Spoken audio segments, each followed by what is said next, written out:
আসসালামু আলাইকুম। বিভিন্ন ডকুমেন্টের কাজের কারণে আমি ইন্ডিয়াতে কয়েকবার গিয়েছি গত ৪-৫ বছরে। তো সবসময় আমি মাহিপালপুরের ডিফারেন্ট হোটেলে থাকি। আর এইটা যে হোটেলটা দেখাচ্ছি এটাতে আমি এর আগের বার গতবার আমি আমার আম্মুর সাথে গিয়ে হোটেলে ছিলাম।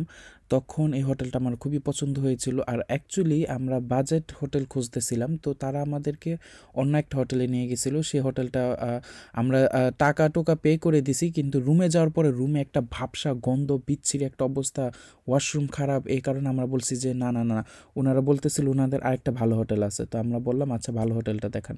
তখন এটাতে আনছিল, তো এটাতে আমরা থাইকা গেছি। আর এইবার ম্যাক্সিমাম বাংলাদেশিরা পাহাড়গঞ্জে থাকে। পাহাড়গঞ্জে এক রাত থাকার পরে দম বন্ধ হয়ে গেছিলো। ওইদিকের পরিবেশ খুব নোংরা, ওইদিকে ভালো খাবার পাওয়া গেল, ওইদিকের হোটেলের পরিবেশটা খুব নোংরা ছিল বাজেটের মধ্যে।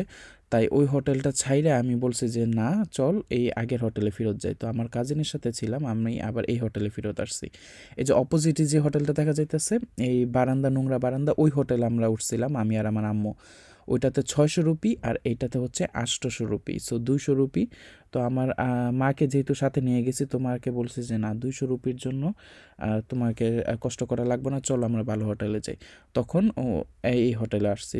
দুইটা হোটেলই একই মালিকের, একই সাথে, বাট নামটা ডিফারেন্ট। আর তারা হচ্ছে ডিফারেন্ট ক্লায়েন্ট, একটাতে একটু ভিআইপি ক্লায়েন্ট আর একটাতে একটু বাজেট ক্লায়েন্ট। সো এরকম। তো আমি সবসময় এটাতে থাকি।